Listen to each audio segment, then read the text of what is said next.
안녕하세요 여러분, 수익률 상승에 도움을 드리고 싶은 헬퍼입니다. FOMC 이후에 이제 증시가 좀 상승이 가파르게 나타났었죠. 그러다 보니까 원래 제가 기존에는 좀 파동을 매기던 게 좀 하방을 더 가능성이 높게 봤었는데, 이제 지난주 금요일 날 확실하게 여기를 넘어가면서 이제 제가 봤을 때 이제 B가 이제 가능성이 매우 더 높아진 것 같습니다. 그래서 이 부분 좀 파동 바뀐 거 조금 이따 살펴보도록 하고요. 그 다음에 일단 오늘 뭐 진행 순서부터 한번 살펴보면은, 일단 뭐 증시 움직였던 부분, 그리고 이제 프로그램 매매 같이 한번 좀 보도록 하고요. 그 다음에 이제 코스피 200 선물, 그리고 이제 코스닥 일중 수급 차트 살펴보고, 그 다음에 이제 누적 수급 같은 경우에는 이제 3월 선물 만기 이후로부터 수급, 그리고 연초 이후로부터 수급, 그리고 누적적으로 2015년 이후로 수급, 코스피, 코스닥 같이 한번 간단하게 좀 보도록 하고요. 그 다음에 일단 뭐 밸류에이션 지표부터 먼저 좀 보도록 하겠습니다. 뭐 밸류에이션 지표인 이제 1, 2갭과 페드 모델로 코스피, 코스닥, S&P 같이 한번 보도록 하고요. 이제 코스피, 코스닥 신용잔고 추이도 같이 좀 보도록 하겠습니다. 그 다음에 이제 ISM 제조업, 비제조업, 뭐 수출액 전년 동기비 뭐 간단하게 살펴보도록 하고요. 그 다음에 일간 수출액 대비해서 코스피 시가총액, 그 다음에 글로벌 GDP 대비해서 코스피, S&P 밸류에이션, 그 다음에 미국 쪽 하이힐드 스프레드 같이 한번 좀 보도록 하고요.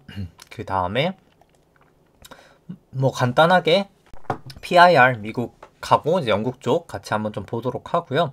뭐 국내 쪽도 있어서 뭐 국내까지도 같이 한번 좀 살펴보도록 하고, 그 다음에 이제 통화량 지표 M2 대비해서 S&P 밸류에이션, 뭐 나스닥 밸류에이션, 그 다음에 윌시어 시총을 이제 M2로 나눈 거 통화량 대비, GDP 대비해서 윌시어 시총, 이제 뭐 GDP가 아니라 버핏 지표라고 하죠. 그 다음에 이제 미국 주택 지수 대비해서 S&P 밸류에이션 같이 한번 좀 보도록 하고요. 뭐 국내 쪽도 이제 코스피, 코스닥 같이 똑같이, 그리고 이제 주택 가격 지수 서울 가격 대비해서 뭐 코스피 뭐 이렇게 한번 국내 쪽은 좀 보도록 하겠습니다. 뭐 중국은 계속해서 이 통화량 좀 지표 같이 좀 보도록 하고요. 그 다음에 이제 매크로 쪽, 그 다음에 이제 뭐 보고, 이제 매크로 관련해서 이제 FOMC도 좀 있었고, 이제 그 다음에 이제 글로벌 관련해서 지금 좀 통화 정책이나 이런 게 어떻게 흘러가는지 좀 전반적으로 살펴보고, 그리고 이제 뭐 금리가 올라갈 때 뭐 최근 뭐 오늘 리포트 보니까 뭐 금리가 올라갈 때는 증시가 100% 올랐다 뭐 이런 이제 리포트도 나오고, 약간 이제 반등이 있으니까 자신감이 이제 많이 붙는 경우가 많은데, 아 삼성전자도 뭐 지금 사야 된다 아니면 늦는다 뭐 이런 이유가 있는데, 뭐 저 같은 경우에 이제 밸류에이션이나 뭐 매크로 환경상 좀 어떻게 생각하는지 좀 그 부분 좀 같이 한번 좀 보도록 하겠습니다. 그 다음에 이제 차트 뭐 코스피, 코스닥, 그 다음 뭐 S&P, 뭐 나스닥, 비트코인부터 뭐 글로벌 지수들 같이 보도록 하고요. 뭐 원자재 쪽이나 뭐 금도 같이 한번 보도록 하고, 금리 쪽이랑 여기 있는 종목들, 개별 종목인 종목들도 다 같이 한번 살펴보도록 하겠습니다. 그 다음에 이제 개별 종목들은 코스피가 아니라 이제 절대가치 평가랑 이제 상대가치 평가도 둘 다 같이 한번 좀 보도록 하고 방송 오늘 좀 마치도록 하겠습니다. 일단 뭐 증시 같은 경우에 뭐 오늘 한 0.8% 코스피 하락이 있었고요. 코스닥 같은 경우 한 0.5% 정도 하락이 있었습니다. 이 검은 색깔 선이 이제 코스피 200이고요. 파란 색깔이 이제 프로그램 매도인데, 뭐 프로그램 매도가 뭐 누적적으로 계속해서 이제 증시를 좀 끌어내렸다라고 볼 수 있을 것 같고요. 그리고 이제 아까 말씀 못 드렸지만 제가 목이 그냥 기관지가 이게 한번 이게 좀 안 좋으면 계속 안 좋아가지고 지금 좀 목 상태가 안 좋은 건 좀 양해를 부탁드리고요. 그 다음에 이제 프로그램 매매 같은 경우에 외국인 한 3,700억 정도 매도가 있었고, 기관이 한 700억, 한 650억 정도 매도가 있었습니다. 일중 수급 같은 경우에 코스피는 개인이 한 8천억 정도 뭐 계속 개인이 매수하고 있고요. 기관이 한 3,300억 정도 매도, 외국인 한 4,900억 정도 매도가 있었고요. 선물 같은 경우에는 개인이 1,500억 매수, 기관 1,000억 매수, 외국인 2,700억 정도 매도가 있었습니다. 뭐 코스닥 같은 경우에는 개인 600억 정도 매수, 기관 100억 매수, 외국인 한 660억 정도 매도가 있었고요. 누적 수급 같은 경우에는 뭐 3월 선물 만기 이후로부터는 뭐 외국인 소폭 매수, 뭐 근데 그 규모가 크진 않고요. 한 1,000억 정도. 기관 3,000억 매수, 개인이 한 2,000억 정도 매도 포지션을 가지고 있고요. 뭐 선물 같은 경우에 외국인 한 1,000억 정도 매수, 뭐 개인은 거의 뭐 크게 움직임이 없고 외국인이 아니라 기관이 한 1,000억 정도 매도 중에 있습니다. 뭐 연초이로부터는 개인이 거의 한 4조 정도 매수 중이다 라고 보실 수 있고, 외국인은 거의 한 3조 정도 매도 중이고, 선물도 외국인은 아직까지는 매도 포지션이다, 누적적으로는. 근데 뭐 누적 수치는 선물은 그렇게 의미가 있지 않아서 오히려 선물은 최근 기준으로는 약간 외국인은 매수 포지션이다 보시면 될 것 같고요. 아, 코스닥이네요 이거는. 어쩐지 뭔가 수치가 조금 다르다 했었는데, 뭐 코스닥이 뭐 그 정도 상태이고요. 2015년 이후로부터는 뭐 개인이 뭐 어마어마하게 46조라는 어마어마한 금액을 매수하고 있습니다. 그 다음에 이제 기관은 계속 팔고 있죠. 근데 좀 코스닥하고 코스피가 조금 수급이 다르고요. 이제 코스피 같은 경우에는 3월 선물 만기 이후로부터 외국인 한 2.3조 정도 매도 중이고, 선물도 여기는 매도 중입니다. 한 5천억 정도 외국인이 매도 중이고요. 연초 이후로부터는 계속 개인이 여기도 한 11조 정도 매수 중이고, 외국인은 거의 한 6조 정도 매도 중입니다. 기관 한 5조 정도 매도 중이고요. 선물도 여기 뭐 누적적으로 매도 중인데, 뭐 사실 누적 선물은 그렇게 크게 의미는 갖지 못하기 때문에 이 정도 차트를 보시면 될 것 같은데, 결국 뭐 수급은 뭐 특히 코스피 기준으로 상당히 좋아 보이지 않는다. 수급 자체는 좋지 않다. 계속 외국인 현물과 기관이 현물은 매도하고 있다. 이렇게 보시면 될 것 같습니다. 뭐 2015년 이후로 누적 현물을 보더라도 개인만 매수하고 있고 외국인 기관 다 팔고 있는 그런 장세는 사실 결과론적으로 끝은 좋을 수가 없다라고 당연히 생각이 되고요. 그 다음에 이제 뭐 밸류에이션 지표들 먼저 일단 살펴보면은, 일드갭하고 패드 모델을 살펴보면 이제 일드갭이 이제 주식 안에 있는 기대 수익률, 국고채 10년 금리로 차감을 한 겁니다. 빨간 색깔이고요. 높을수록 저평가, 낮을수록 고평가입니다. 그리고 이제 패드 모델은 나눈 거고요. 국채 금리로 이제. 그래서 보시면은 뭐 약간 좀 올라와서 약간 좀 저평가가 이제 고평가가 살짝이나마 해소됐지만, 뭐 사실 절대적인 레벨 자체는 여전히 사실 고평가다. 그래서 뭐 사실 밸류에이션 자체로는 그렇게 좋아 보이지는 않고요. 그 다음에 이제 패드 모델도 뭐 밸류에이션 상으로는 좋아 보이지 않는다, 뭐 그렇게 생각이 됩니다. 그 다음에 이제 코스피 좀 긴 시계열로 보더라도 여전히 밸류에이션 상으로는 뭐 그렇게 좋아 보이지 않는다, 뭐 그렇게 생각이 되고요. 뭐 코스닥도 마찬가지로 뭐 밸류에이션으로는 좋아 보이지 않는다, 솔직히 비싸 보인다, 뭐 이렇게 생각은 듭니다. 그 다음에 이제 S&P, 코스피 같이 있는 걸 봤을 때 원래 같이 이렇게 가다가 좀 이격이 나고 있는 거는 뭐 양적 완화의 영향도 있고 자사주 매입의 영향도 있고요. 두 가지 이제 영향이 가장 큰데, 뭐 매번 말씀드리지만 이제 재무 구조상 더 이상 자사주 매입이 힘든 부분이 있고요. 과거만큼은 금리가 올라가면 당연히 원래 이제 돈을 대출을 받아가지고, 그러니까 뭐 시장 대출보다는 뭐 사실 그러니까 대출이라고 해서 이제 뭐 그 보통 CLO나 뭐 이런 걸로 대출 많이 했었거든요. 이제 그 돈으로 이제 자사주 매입을 많이 했었는데, 뭐 채권을 발행해서 하거나요. 근데 뭐 금리가 높아지니까 아무래도 이제 좀 하기가 어렵다. 이제 그게 이제 CD라고도 하고 이제 뭐 CE라고 하는데, 이제 Cost of Equity라고 해서 이제 자본 조달 비용에 대해서 이제 그럼 예를 들어서 주식으로 조달하는 게 8%다라고 했고, 이제 CD에서 이게 에쿼티고 이게 뎁 해서 부채랑 채권인데, 뭐 이게 한 1% 정도 됐었으니까 미국 기준으로 그냥 이렇게 돈 빌려서 이렇게 투자하면은 결국 자사주 매입을 투자를 하면 차익이 많이 났었거든요. 근데 이 금리가 이제 뭐 3% 막 이렇게까지 돼버리니까 뭐 더 올라갈 수도 있고요. 향후로는 굳이 이제 할 메리트가 많이 떨어지기도 했고, 이제 빚 자체가 너무 많아진 거죠. 이제 가지고 있는 그런 펀더멘털에 비해서. 애플도 마찬가지고요. 이제 천하의 뭐 애플도 이제 그런 상태가 됐기 때문에 뭐 추가적인 자사주 매입은 좀, 그러니까 규모 자체가 과거처럼 하기는 힘들다. 뭐 자사주 매입 자체를 아예 못 한다는 건 아니고요. 뭐 과거만큼 하기는 어렵다라고 생각을 합니다. 그래서 좀 밸류에이션 갭은 메워질 것 같고, 뭐 개인적으로 미국 쪽 낙폭이 저는 훨씬 더 크리라 봅니다. 중기적으로는. 그래서 조심을 하셔야 될 것 같다. 특히 미국 쪽은 이번 단기 반등하는 이 비파에서 정리를 하는 게 저는 맞다라고 생각을 합니다. 그 다음에 이제 페드 모델 같은 경우에는 뭐 두 나라다. 뭐 여전히 아직까지는 비싸다. 뭐 특히 미국 쪽은 금리가 단기간 급등하기도 했고 증시가 재차 갑자기 반등하는 부분도 있어서 너무나 비싸 보인다. 역대 거의 최고치 정도다. 최근 기준으로 뭐 그렇게 보시면 될 것 같습니다. 그 다음에 이제 코스피, 코스닥, 신용잔고 같이 한번 좀 보시면은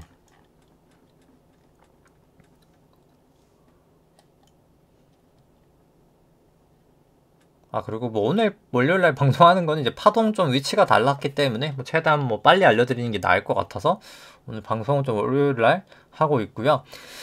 뭐 신용잔고 같은 경우 일단 합산치 같은 경우에는 이제 뭐 한 21조 5천억 정도 되면서 뭐 살짝이나마 약간 조금 뭐 늘고 있는데 뭐 규모가 그렇게 크진 않습니다. 늘은 규모 자체는. 근데 여전히 이제 고점 치고 주추세 자체는 빠지고 있는 추세여서 뭐 사실 그렇게 좋아 보이지 않는다. 중기적으로는 뭐 단기 반등은 가능할 수 있겠으나 뭐 중기적으로는 좋아 보이지 않는다. 당연히 그렇게 생각이 되고요. 신용잔고를 코스피 시총으로 나눠도 뭐 고점 치고 빠지고 있는 추세는 워낙 똑같기도 하고 이렇게 고점 찍고 나서 빠질 때 결국 끝이 다 안 좋은 걸 보실 수 있듯이 이번에도 끝은 좋지 않을 거다 그렇게 생각을 합니다.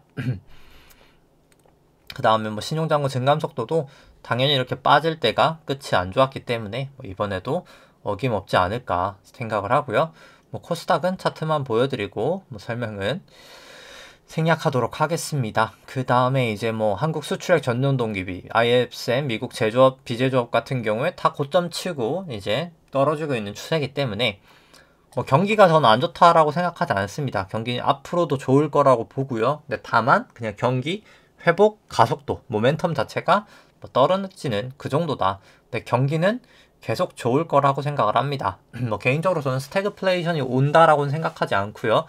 스태그플레이션이라기보다 그냥 물가가 너무 높은 거죠. 그러니까 성장률도 나오긴 하는데 물가가 높기 때문에 그냥 뭐라고 해야 될까요? 이제 그러니까 투자를 안 하면, 그러니까 인플레이션에 대한 투자를 안 하면 이제 내 임금이 그걸 못 따라갈 수는 있다. 뭐 그렇게 생각을 합니다. 왜냐면 기본적으로 뭐 미국이나 한국 성장률 할 때 그 대부분의 값들이 다 수출입에 대한 데이터들. 그러니까 우리나라 같은 경우에는 수출이 이제 성장률에 미치는 영향이 크고 미국은 소비가 큰데 이제 결국 그 대부분이 다 기업 실적이긴 하거든요. 이제 개인의 월급이 중요한 게 아니라 그 성장률 자체에 기업의 실적이어서 뭐 사실 제가 봤을 때 우리의 임금이 그걸 못 따라갈 가능성이 꽤나 있다. 그래서 뭐 사실 인플레이션 시대에서는 투자가 더 중요해지리라 생각을 합니다. 이제 그러니까 돈을 벌다는 목적보다는 내 돈을 어떻게 보면은 그러니까 보전하는 가치인 거죠. 인플레이션에서 이제 보전하는 목적으로 투자가 필요하다. 돈을 불린다는 목적보다 이제 현재 가치를 계속 보존하는 용도가로 투자가 좀 필요하지 않을까 생각을 하고요.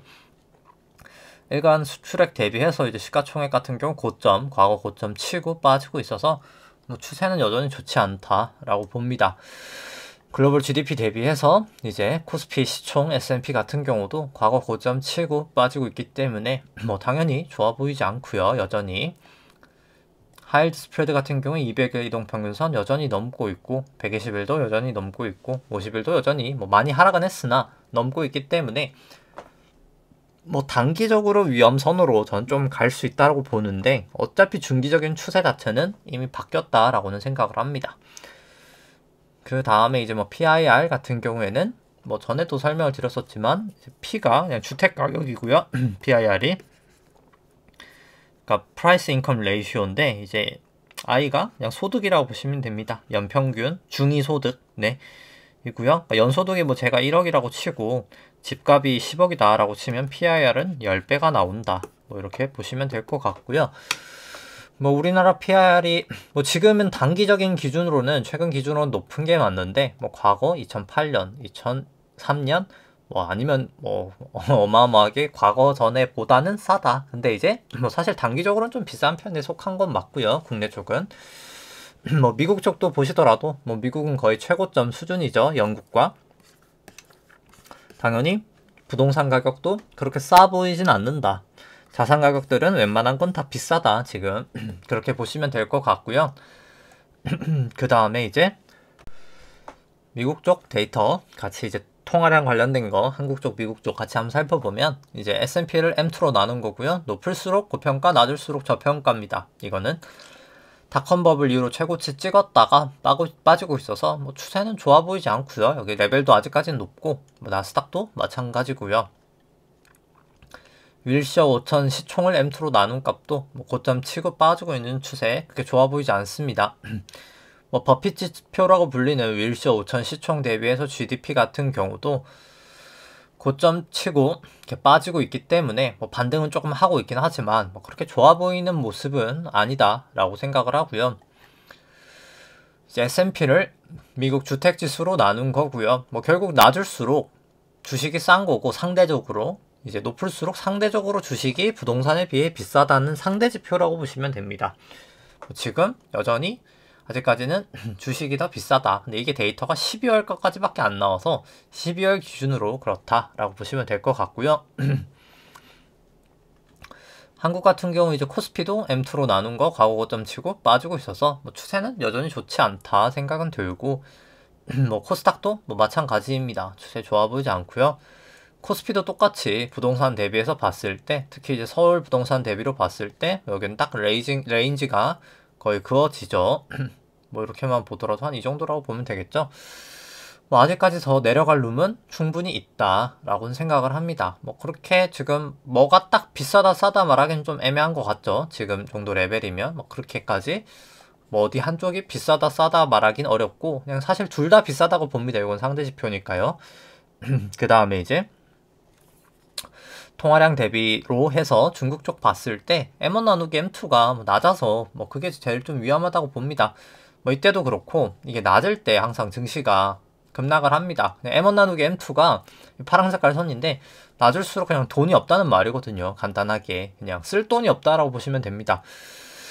뭐 이때도 증시 급락을 했었고 뭐 이때도 어김없이 증시 급락을 했었죠. 지금도 낮았을 때. 근데 이제 낮았을 때 뭐 보통 그냥 가장 간단하게 할 수 있는 게 돈을 풀면 됩니다. 2015년 케이스를 보죠. 증시가 빠지고 나서 돈을 풉니다. 실제로.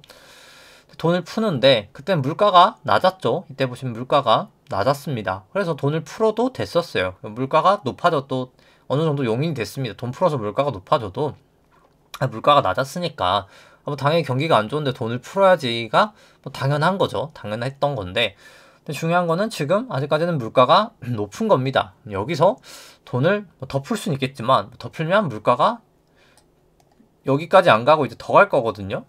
이거를 역으로 감내를 할 수 있을까가 물음표입니다. 그래서 뭐 이래도 저래도 애매한 상황이다. 중국 경제는 돈을 풀자니 물가가 안 잡힐 것 같고 돈을 안 풀자니 돈은 없고 그래서 뭐 좀 그런 진퇴양난에 좀 빠져 있다.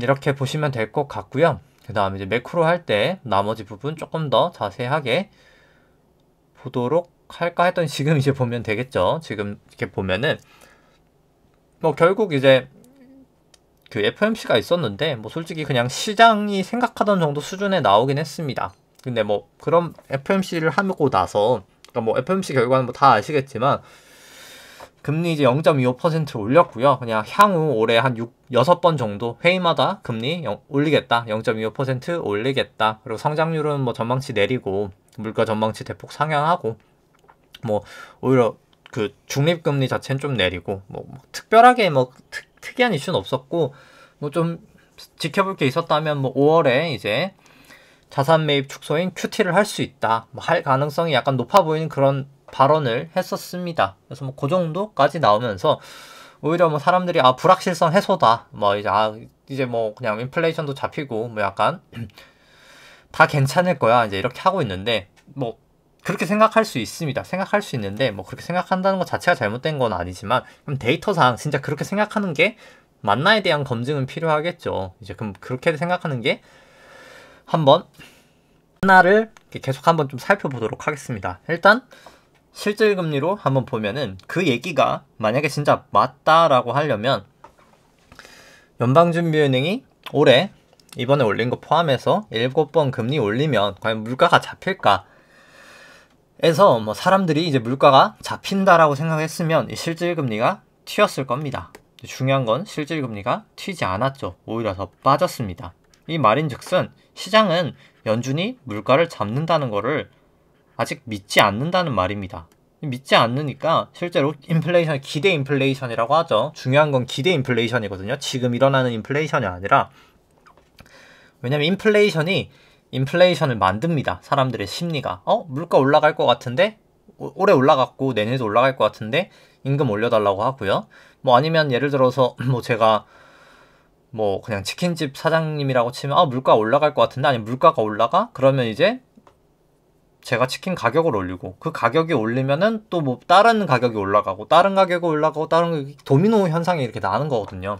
기대 인플레이션이 높아지면서 이제 그런 상황을 막으려면 실질금리가 높아졌어야 됩니다. 사실 그게 진짜 만약에 이 FOMC가 성공적이어서 우리가 기대 인플레이션을 통제했다라고 하면은 실제로 기대 인플레이션은 낮아졌기 때문에 실질금리는 높아졌어야 되거든요. 근데 오히려 빠졌습니다. 회의 이후로. 그렇다는 거는 그냥 먹히지가 않았다는 거예요. 시장은 그냥 연준이 그렇게 못 올릴 거야로 베팅을 했거나, 아니면 그냥 신경 안 써, 그냥 일단 몰라 달려, 이렇게 해서 올라간 겁니다. 뭐 둘 중에 뭐가 됐는지는 모르겠지만 중요한 거는 반영이 되어 있지 않다는 거죠. 실제 금리로 봤을 때.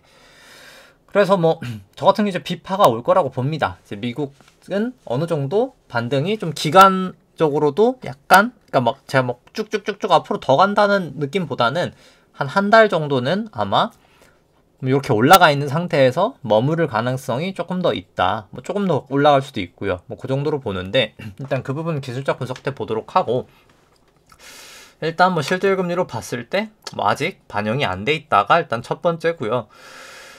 뭐 매번 이제 뭐 이 부분은 근데 뭐 처음 보시는 분들이 있을 것 같아서 뭐 반복하긴 하지만, 뭐 실제로 QT를 이해하고 QE를 이해하려면, 그러니까 양적 완화 이후로는 뭐 사실 기존의 경제학이 그렇게 먹혀들지는 않습니다.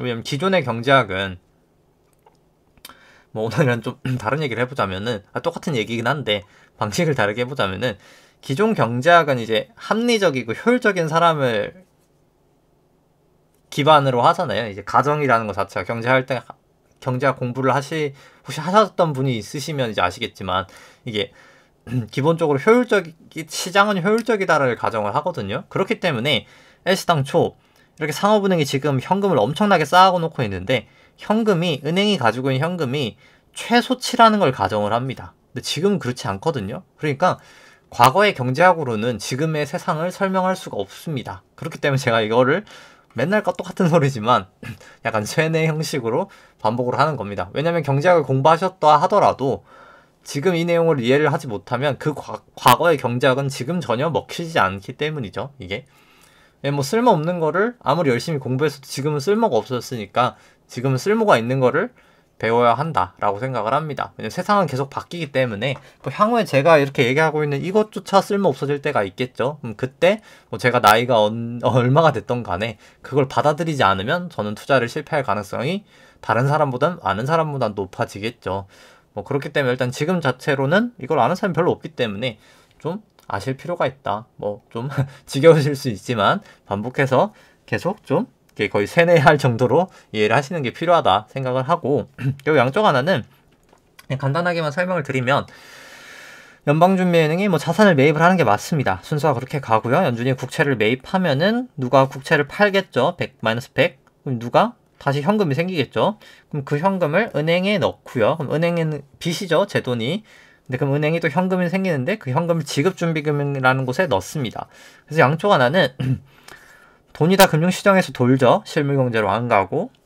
그래서 그냥 실물경제는 영향이 없고 금융시장 유동성이 높아진다. 은행의 현금이 증가를 하면서요.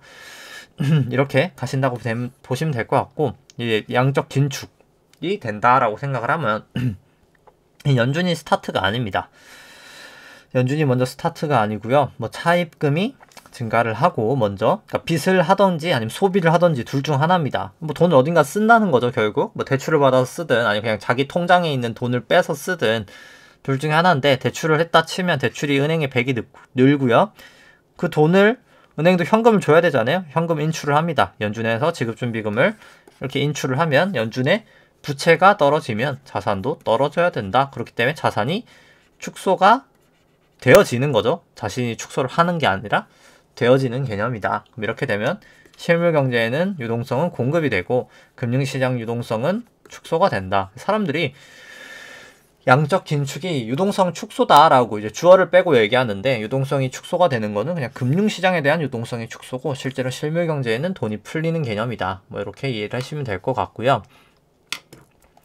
그 다음에 이제 좀 데이터 업데이트 된 거랑 같이 한번 좀 흐름을 살펴보면, 일단 뭐 매번 똑같은 얘기입니다만 결국 수요와 공급이 뭐 가장 중요하긴 합니다. 뭐 경제학을 배워도 그렇고 수요와 공급을 가장 먼저 배우죠. 뭐 그만큼 중요하고 그게 가장 베이직, 가장 삶의 근간이죠. 결국 기업이라는 건 소비와 판매를 통해서 이루어지는 거니까요.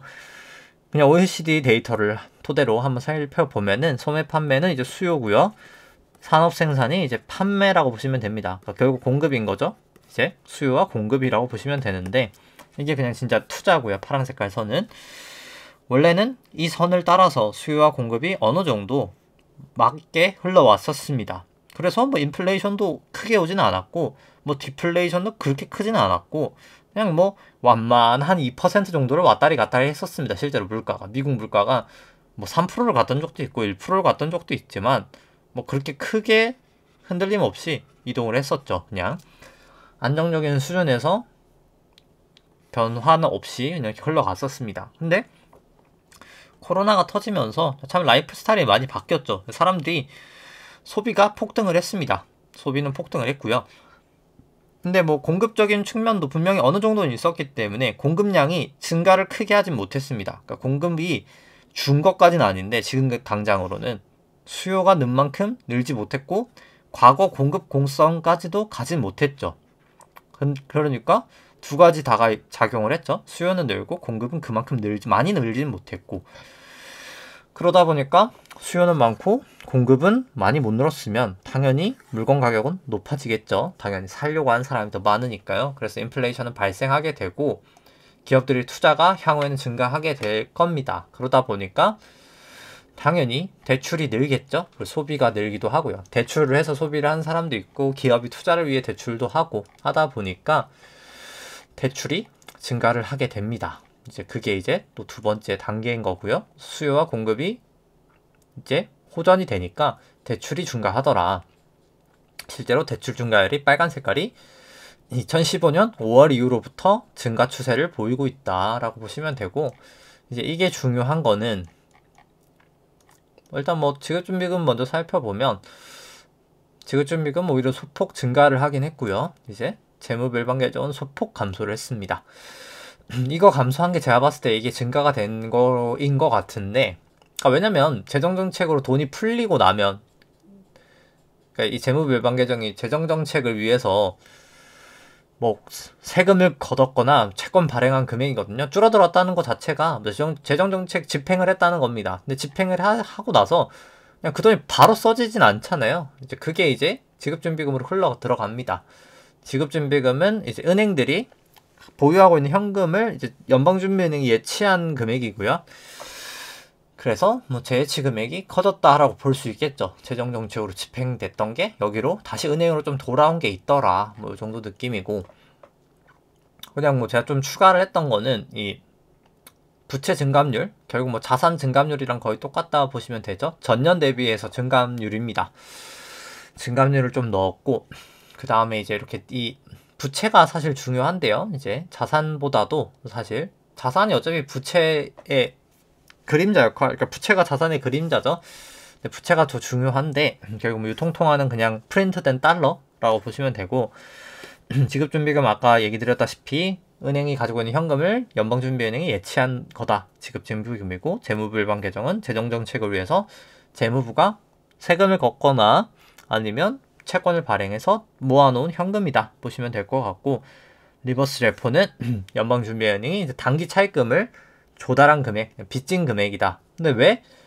2015년 한 5월부터 부채 구조가 좀 달라지거든요. 대출이 딱 늘었던 시점부터죠. 그때부터 대출이 느니까 은행이 지급준비금을 많이 못 늘리게 됩니다. 왜냐면 은행 입장에서, 그러니까 저희가 그냥 은행이라고 생각을 해보죠. 사람들이 지급준비금이 많이 늘어가지고, 그러니까 양적 완화를 많이 해서 이렇게 부채가 100이 생긴 거죠. 그러니까 100억이 생겼습니다. 그러니까 사람들이 예금을 100억을 한 거예요. 그냥 간단하게. 100억을 하니까 일단 지금 당장은 현금이 100억이 있겠죠. 그냥 대출 아무것도 안 했다고 생각해보죠. 현금이 100억이 있었는데 뭐 경기가 그렇게 좋진 않았으니까 코로나 때문에 대출이 많이 안 나갔던 거예요. 대출이 한 20억밖에 안 나가니까 아니 그냥 지급준비금 연준에 맡기자. 그래서 현금 들고 있으면 이자 안 나오니까 연준에 맡기자. 그래서 80억은 연준에 맡겼던 거예요. 그런 과정 자체가 2008년부터였다고 보시면 됩니다. 양적 완화를 하는 만큼 뭐 이때 테이퍼링하고 양적 긴축했던 요 기간만 제외하고 나서는 다 양적 완화를 하면서 지급준비금은 증가를 했습니다. 근데 대출 증가율이 증가하는 2021년 5월부터 이제 대출을 하니까 대출을 많이 한다는데 굳이 이 금리가 0.15%거든요. 과거에. 그러니까 지금 이제 기준금리 올려서 0.4로 올랐습니다. 이제 0.4로 올랐지만 0.4라고 한다 치더라도 대출금리 3%인데 0.4면은 뭐 안정한 대출이면 그냥 대출을 늘릴래라고 하는 겁니다. 대출 수요만 있다면요. 대출 수요가 이제 증가를 하니까 그럼 우리 그냥 지급준비금 안 넣고 대출할래 하다 보니까 생각보다 못 느는 거고, 지금 느는 거는 이 재무부 일반 계정에서 재정정책 쓴 게 다시 조금 돌아오는, 단기적으로 돌아오는 효과다. 근데 길진 않겠죠, 당연히. 언젠간 재정정책이 결국은 써질 테니까요. 그런 단계라고 보시면 됩니다. 뭐 그래서 이제 QT를 한다라고 하는데, 결국 QT를 한다는 것 자체가 대출은 더 많이 나갈 거고요. QT를 할 수밖에 없는 게 일단 뭐 기본적으로 리버스 레포 금액 자체는 줄이면, 간단하게 연준이 줄일 수 있는, 컨트롤할 수 있는 부채는 이거거든요. 그럼 이제 이거를 줄이면서 자산을 줄일 수가 있는 겁니다. 일단 1차적으로. 그래서 요것 때문에 일단 요 부분만큼은 연준이 자산 축소는 컨트롤할 수 있습니다. 리버스 레포는 연준이 차입을 한 거니까요. 근데 일단 뭐 이 지급준비금이 줄어들 때 연준이 약간 이 자산을 증가시키려는 목적으로, 이때까지는 양적 완화를 했었잖아요. 과거까지는. 지금 이제 3월에 이제 테이퍼링이 완전 끝이 났는데, 뭐 그 전만 해도 양적 완화 규모가 줄어들었을 뿐이지 양적 완화는 계속 했던 거잖아요. 테이퍼링이라는 것 자체가 줄인다는 뜻이지 끝났다는 뜻은 아니니까요. 그렇기 때문에 자산이 계속 증가를 해야 돼서 이 리버스 레포를 계속 증가를 시켰었는데, 근데 뭐 지금 이제 QT를 하는 거는 일단 이 리버스 레포가 뭐 무제한적으로 못 늘린다는 점에 있습니다. 뭐 이 부분도 얘기를 많이 했었지만, 계속 증가를 할 수밖에 없는 게, 증가가 안 되는 이유가 뭐 금리들이 다 이제 튀었죠. 이게 기준금리를 올리면서 그냥 단기 금융시장에 돈을 빌리는 거라 그랬잖아요. 페드가 달러를 이렇게 빌리는 거고요. 국채를 담보를 하는 겁니다. 돈이 떨어지겠죠. 단기 금융시장 돈이 없어지겠죠. 돈을 계속 빌려가면. RRP가 저렇게 계속 증가를 하면요. 그러니까 금리가 튈 수밖에 없는 겁니다. 돈을 많이 빌려가니까 당연히 돈의 가치가 높아지겠죠. 그러니까 금리를 많이 주세요 이렇게 되는 거니까 금리가 높아지게 되고, 그러다 보니까 그럼 기준금리도 올려야 되겠네. 왜냐면 IORB 금리가 이 3month T빌보다 높아야 되거든요. 기본적으로. 그러다 보니까 높아진 겁니다. 금리를 올릴 수밖에 없었고, 여기부터 이제 금리를 올렸었어야 되고, 그러니까 금리를 올린 거고요. 뭐 향후에도 뭐 계속 이런 식으로 진행이 되지 않을까, 뭐 그렇게 생각을 합니다. 그러니까 왜냐면 그냥 하고 싶었던 얘기가 그런 거죠. RRP를 계속 증가시키면 단기 금리가 튀기 때문에 금리를 올릴 수밖에 없는 상황이 된다. 일단 뭐 그렇게 보시면 될 것 같고요. 그 다음에 그래서 결국, 그리고 이제 아까 얘기했다시피 QT라는 것 자체가 금융시장의 유동성이 실물시장으로 간다는 거잖아요. 지금 앞으로 이제 그렇게 되면 물가는 더 높아질 겁니다. 이제 금융자산 자체는 수익률 자체가 안 좋을 가능성이 있고요. 왜냐하면 이제 유동성 자체 효과는 적어지는데, 이제 이 부분은 조금 이따 설명드리도록 하고요. 이제 좀 무조건 그런 건 아니어서. 근데 이제 물가 자체는 오를 수밖에 없다. 왜냐면 자산 축소를 하면 실물 유동성은 증가되기 때문에 물가는 당연히 오를 수밖에 없다. 왜냐면 2000년도, 과거 2000년도, 2008년도 예대율 100%였었습니다. 근데 지금은 예대율이 이제 반등하고 있는 추세지만 여전히 낮죠. 신용 창출은 여기까지 이제 결국은 갈 수 있고요. 그럼 물가는 계속 높아질 수밖에 없겠죠. 신용 창출이 되면. 그거를 이제 좀 생각을 해주시면 될 것 같다. 뭐 상당히 물가 압력은 제가 봤을 때 뭐 단기 조정이야. 기고 효과 때문에 언제든 있을 수 있겠지만 결국에는 오를 수밖에 없다. 뭐 이제 그렇게 좀 보시면 될 것 같고요.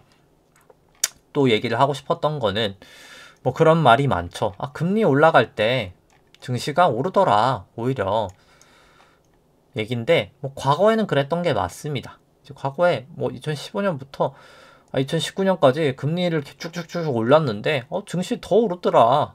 그래서 금리 올라갈 때 증시 올라가는 확률은 100%다. 뭐 이런 리포트도 있더라고요. 근데 사실 아닙니다. 이제 그게 그러니까 뭐 금리가 올라간다고 주식이 올라가는 것도 아니고 금리가 올라간다고 주식이 내려간다는 말도 잘못된 말입니다. 그러니까 그 얘기는 그러니까 주식이라는 팩터에는 주식의 상승과 하락의 팩터가 금리만이다라고 하면 그 얘기가 맞겠죠. 근데 금리만이 아니잖아요. 그렇죠? 그렇기 때문에 이제 그 팩터에 대해서 조금 아셔야 되는데 그냥 결국 그런 거죠. 이제 결국 금리가 이제 실질 금리인데요. 사실 증시에 영향을 주는 건 실질 금리인데 뭐 주가에 이제 영향을 주는 팩터가 크게 이제 세 가지가 있습니다. 결국 실적과 이 실적이 그냥 밸류에이션이라고 보시면 될 것 같고요. 할인율과 성장률에 있습니다.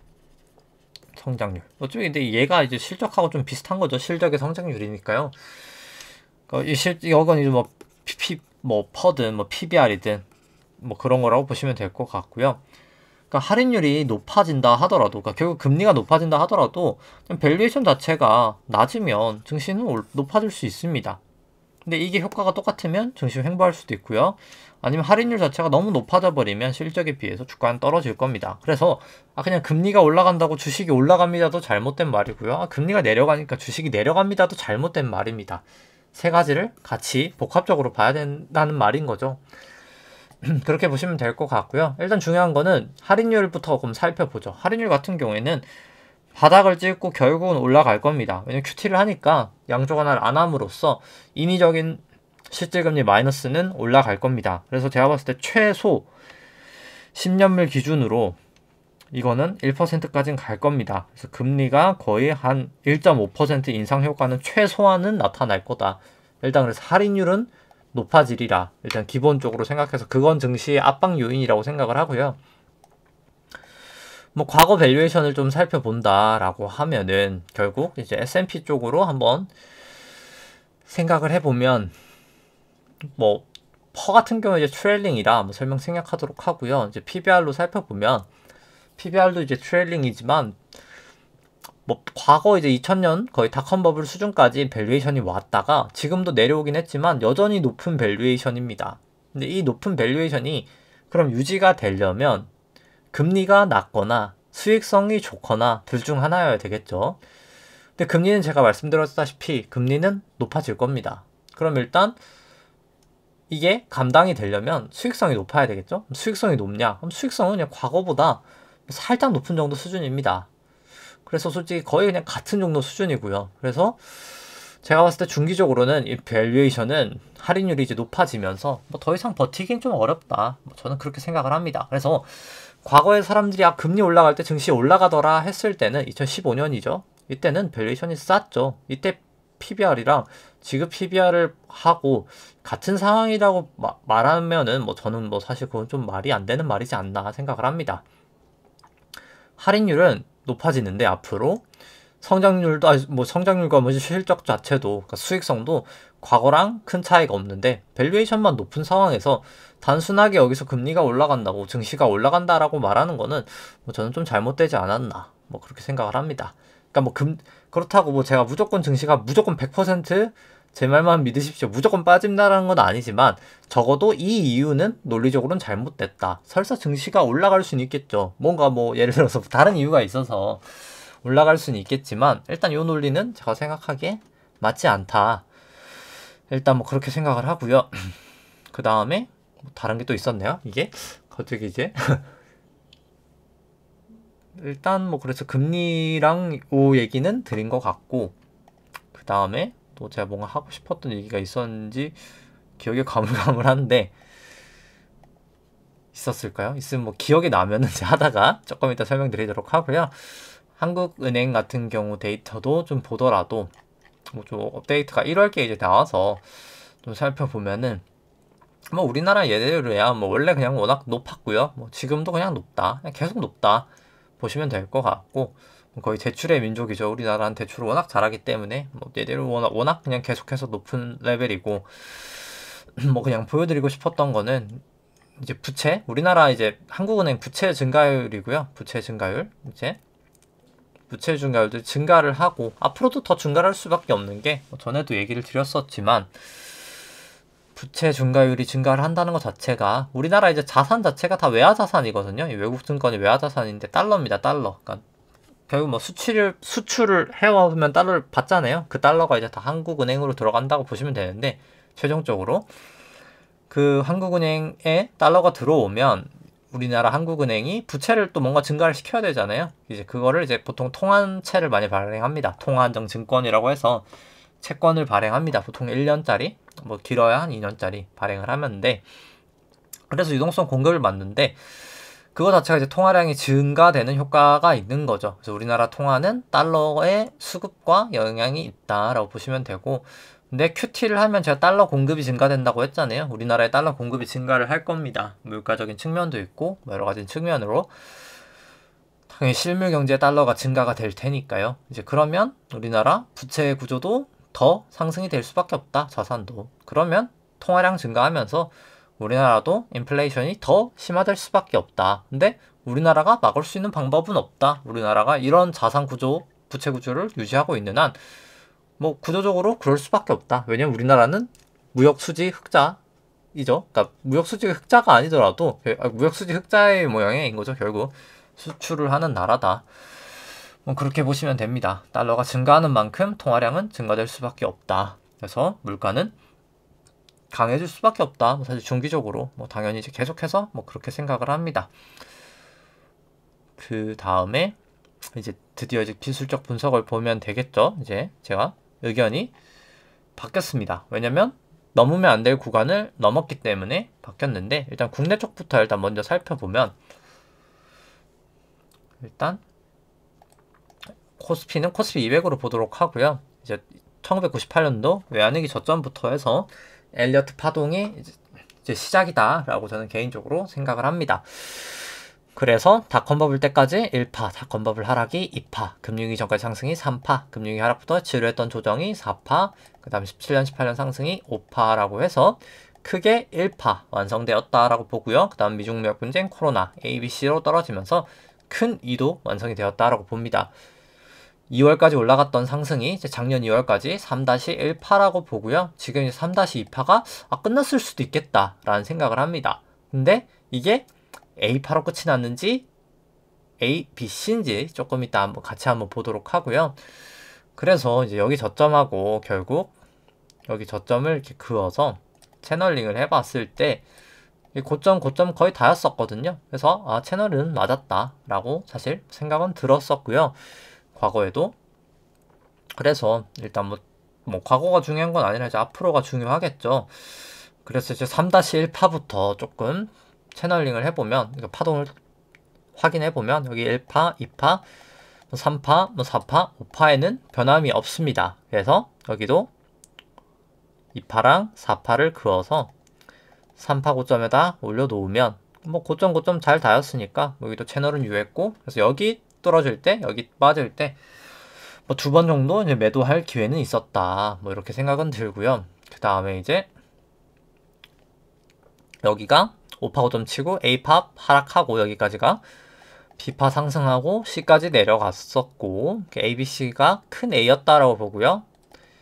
A파, B파 이제 5파랑 B파 고점을 그어서 A파 저점에 그어보면 여기 딱 AA 그러니까 여기 저점이 딱 다이거든요. 그래서 채널은 유했다 보고 여기도 깨질 때 C가 끝났구나. 올라갈 때 그러니까 C가 이제 거의 끝났구나. 올라갈 때 C가 이제 확실히 끝났구나.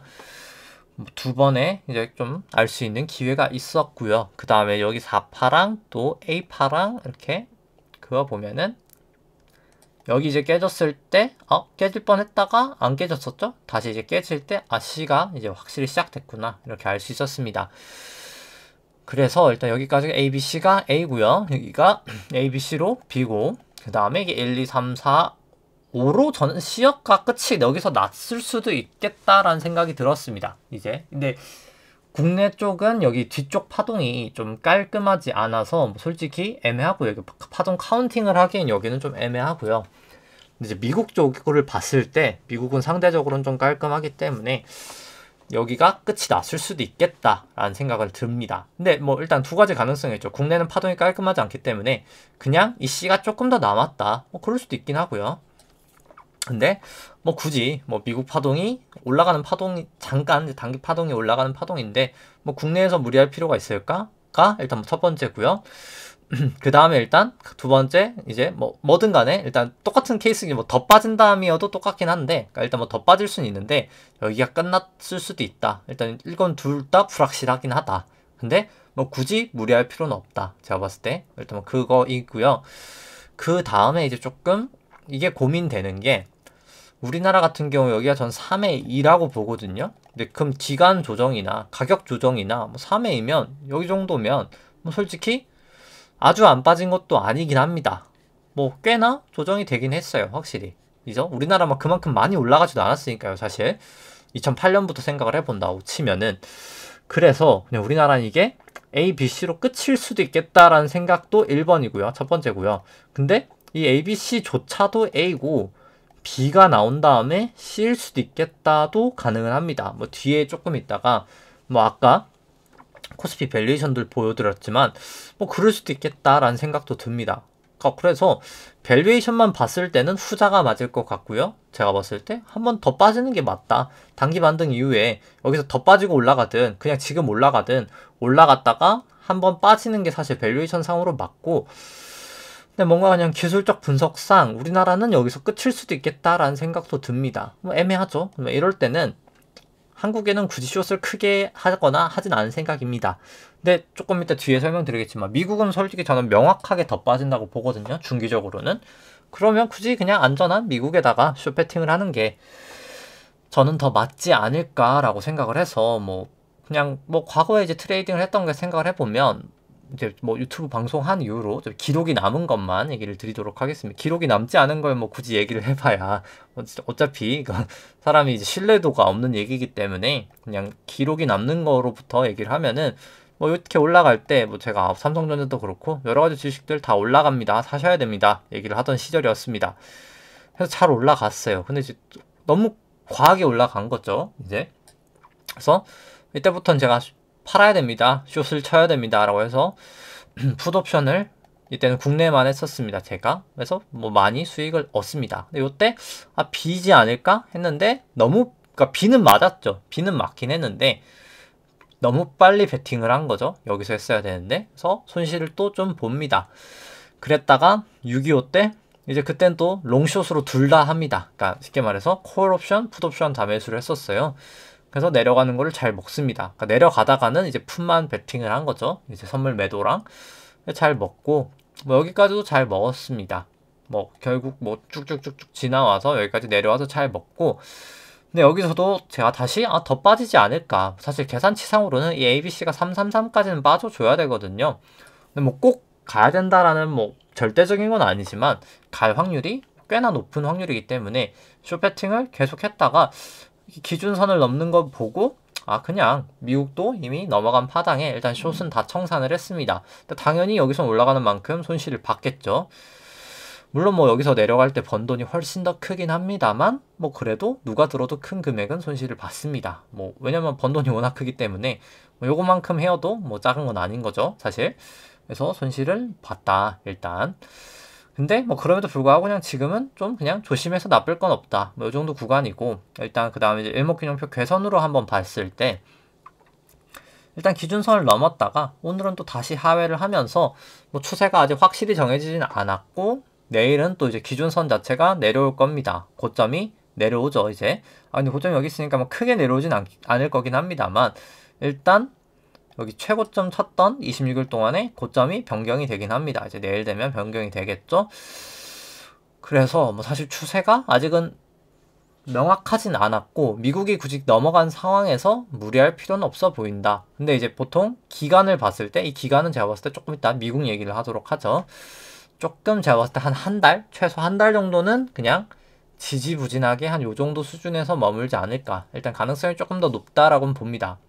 근데 뭐 그래서 일단 뭐 제가 미국 쪽 얘기하겠지만 뭐 저는 일단 국내 쪽 물가 상승할 때 좀 올라갈 수 있는 종목들 위주로 국내 주식만 매입을 해놨고요. 이제 해외 쪽으로 오히려 숏을 할 생각입니다. 원래는 숏을 국내 해외 다 했었는데 지금은 해외 쪽만 할 생각이고, 뭐 코스닥 같은 경우도 일단 26일 후행스팬 호전됐기도 했고, 뭐 아직까지는 뭐 조금 반등할 수도 있겠다라는 생각이긴 합니다. 지금은 이제 미국 쪽이 추세가 아예 바뀌었기 때문에 그렇게 되는데, 근데 중요한 거는 어차피 그렇다고 그럼 막 쭉쭉 사야 됩니까? 라고 물어보시면 뭐 그럴 단계는 아니다. 어차피 기술적 반등한 다음에 어차피 빠진다. 결국엔 한 달 정도, 두 달 정도, 뭐 짧으면은 뭐 몇 주에서 길면 두 달 안에 제가 봤을 때 반등했다가, 그러니까 반등을 했다가 빠질 것 같다 이고요.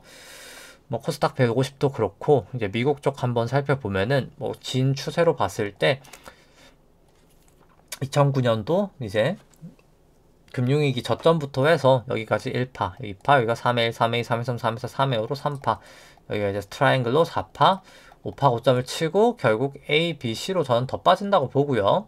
뭐 최소 요 정도라고 봅니다. 여기가 4쪽이기 때문에 한 요 정도까지는 최소 빠지고, 뭐 최대치로는 거의 여기까지 구름대까지도 빠질 수 있다. 뭐 이렇게 보시면 될 것 같고요. 뭐 그 다음에 이제 일봉 쪽 마지막 5파 부분부터 좀 살펴보면은 여기가 1파, 2파, 3파, 4파, 그 다음 마지막 5에 1, 2, 3, 4 치고 나서 여기 5파 치고 요게 A 나오고 A, B, C, B 나오고, 이제 이게 과거에 매겼던 거라 한번 생각을 해보면 여기가 1, 2, 3, 4 나오고 나서 제가 생각했던 거는 5에 1, 2, 그 다음에 5에 3에 1, 2, 3, 4, 5로 3, 4, 그 다음에 5에 1, 2, 3, 4, 5였습니다. 근데 뭐 사실 그냥 파동 법칙만 완벽하게 따른다고 하면 이게 더 깔끔하긴 했던 게 사실이었거든요. 근데 중요한 거는 이게 맞으려면은 여기를 넘었으면 안 됩니다. 5에 1, 5에 2가 되려고 하면은 5에 2가 5에 1을 넘을 수가 없거든요. 근데 넘었죠. 넘었으면은 아닌 겁니다. 그럴 땐 수정이 빨라야 되겠죠. 당연히. 그래서 넘었기 때문에 뭐 당연히 이제 그게 될 수가 없어서, 그럼 다시 카운팅을 해보니까 그럼 그냥 1, 2, 3, 4, 5더라. 그냥 이게 4, 1, 2, 3, 4, 5고, 사실은 우리는 저점을 2월 24일 날 봤다. 이게 A인 거죠. 그러니까 A, B, C의 큰 A가 되는 거죠. 하고 나서 아마 지금 이게 A, B, C의 B가 끝이 났다기보다는 B의 A일 확률이 높고요. 뭐 그 다음에 이제 뭐 곧 한 B의 B 정도 나오고 B의 C 뭐 이 정도 나오면서 한 달 정도 끌다가 그 다음에 저는 이제 C로 훨씬 더 크게 빠지지 않을까, 이제 그렇게 생각을 합니다. 근데 S&P는 요게 저점을 깨지지 않았었는데, 뭐 나스닥을 보면 저점을 깼었죠. 근데 중요한 거는 이게 B면은 깰 수가 있습니다. 그래서 곧 차이지 않았을까 생각을 하고요. 그래서 뭐 괴선상으로도 일단 구름대는 아직 넘지 못했지만 기준선 전환선 넘고 26일 후행스팬도 호전이 됐고, 아직 구름대를 넘지 못했지만 뭐 결국 단기 조정 이후에 올라가든, 그러니까 이게 A, B, C 나왔으니까 B 나왔다가 C 정도 올라갔다가 빠지지 않을까 생각은 들고, 그리고 이 모양을 한번 잘 기억해 보신 다음에 그냥 나스닥 그냥 현물상으로 요 모양 한번 기억해 보신 다음에 여기 딱딱딱 여기였죠? 여기가 바닥이라고 생각합니다. 저는 여긴 A, B, C여서 진짜 바닥은 2월 24일 장대 양봉이 나왔던 이날이었다. 뭐 제가 정확하게 이때 기억하기에 13,200에다가 제가 딱 숏했던 걸 다 청산을 걸었었거든요. 딱 그래서 청산을 했던 게 기억이 납니다. 이제 점심시간에 이렇게 제가 산책을 하면서 매도 포지션 취했던 거를 청산을 다 해서 체결이 됐던 거를 확인을 했던 게 기억에 나는데, 이제 그때가 저점이었구나. 이때가 아니라 사실상. 그래서 여기가 그러니까 여기가 그러니까 A, B, C가 끝이 났고 A, B, C였다. 근데 과거 이제 그러니까 결국 기나긴 파동의 A파인데, 이제 그때가 똑같이 있었던 게 2000년대거든요. 근데 이제 폭 자체는 다를 겁니다. 왜냐면 이때 닷컴 버블 때는 거의 70년 상승을 되돌리는 파동이어서 되게 길었거든요. 이게 그러니까 파동 자체가 이렇게 보시면 돼요. 이게 닷컴 버블 때부터 여기가 큰 A파고 여기가 큰 B파고 여기가 큰 C파라고 보면 됩니다. 금융위기까지. 되게 큰 파동이죠. 파동 자체가. 왜냐면 올라가는 상승 파동 자체도 컸었으니까요. 하락하는 기간도 컸고 하락하는 폭도 컸는데 저희가 보고 싶은 거는 이제 그 모양 자체가 궁금한 거죠. 낙폭 크기가 똑같다는 게 아니라 이번은 뭐 저 정도까지는 아닐 겁니다. 당연히 올라간 시점이 2009년부터니까요. 그러니까 모습이 이때랑 딱 똑같은 거죠. 이때는 이제 A, B, C가 아니라 그러니까 마지막 C만 있다고 보시면 돼요. 왜냐면 이거는 5파로 구성되는 하락이었기 때문에. 그래서 1, 2, 3, 4, 5가 여기였던 거죠. 모습이 거의 비슷하죠. 이번 하락하고. 근데 이번 하락하고 다른 점은 여기는 2랑 4랑 겹칩니다. 이 부분의 차이. 이번엔 또 살짝 겹치긴 했는데 이번엔 살짝 겹쳤잖아요. 이렇게 크게 겹치진 않았었는데 아무튼 요 모양이 비슷하고 일자를 한번 생각해보면 이때는 바닥을 찍는데 43mm 걸렸고요. 고점에서. 그리고 나서 다시 재차 급락하는 그 시간까지 이제 71일 정도 걸렸습니다. 영업일 기준으로 뭐 한 71일 정도 걸린 거죠. 이 영업일만 나오니까. 그럼 지금은 이제 하락이 며칠이 걸렸나? 2월 24일까지 기준으로 보면 되겠죠. 하락이 대충 65일 정도 걸렸으니까 뭐 상승이 지금까지가 한 18일 이미 갔죠. 그러니까 앞으로 뭐 제가 봤을 때 뭐 영업일 기준이 아니라 그냥 한 달에서 한 2달 정도는 지지부진하게 뭐 올라가든 내려가든 할 수 있겠다. 뭐 이렇게 생각이 듭니다. 그래서 그 다음에 이제 숏을 다시 노려야 될 것 같고 뭐 지금은 그냥 저는 뭐 좀 지켜보자 뭐 이 정도 생각을 가지고 있습니다. 뭐 굳이 이제 뭐 비파가 좀 아깝긴 하죠. 제가 이제 정확하게 맞췄으면 비파도 먹을 수 있었을 텐데 웬만큼 이미 날려버렸다. 기회비용도 날려버렸다.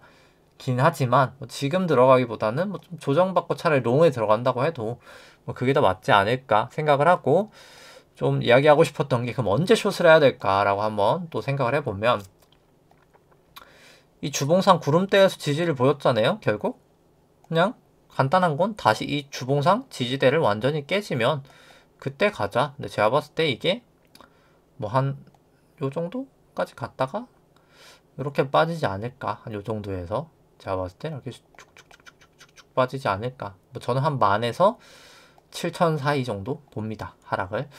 그 정도까지는 빠지지 않을까. 뭐 10,000까지 갈지 뭐 7,000까지 갈지 어디까지 갈지 모르겠습니다만 뭐 중요한 거는 둘 중에 하나까지는 갈 것 같다. 내려갔던 폭을 봤을 때 뭐 상승은 더 갈 수는 있긴 하고요. 근데 뭐 어딜 갔든 간에 결국 이 정도는 빠질 것 같다 라고 보시면 될 것 같습니다. 계속 뭐 조심하실 필요는 있다 라고 생각을 하고요. 아 그리고 이제 뭐 제가 이제 그 주말이죠. 이제 금요일하고 이제 제가 좀 터틀의 법칙이라는 책 이제 약간 좀 트레이딩 관련 책인데 이제 그쪽 분들 이제 원자재 쪽이 이제 메인 하시던 분들인데 이 ATR이라는 이 지표를 통해서 조금 약간 선물 옵션 내가 포지션을 얼마 정도 해야 적정한지 좀 개발을 한 게 있는데 근데 이거는 뭐 사실 뭐 선물 옵션을 그렇게 뭐 구독자분들 중에서도 그렇게 많이 하시진 않을 것 같아서 뭐 지금 당장 좀 얘기하긴 좀 그런 것 같고요. 뭐 개념 자체가 일단 뭐 선물 옵션에 대한 기본 자체가 이해가 안 돼 있으면 이해를 못 하실 것 같아서 뭐 요거는 뭐 혹시 뭐 필요하시면 뭐 나중에 좀 올려드리도록 하겠습니다.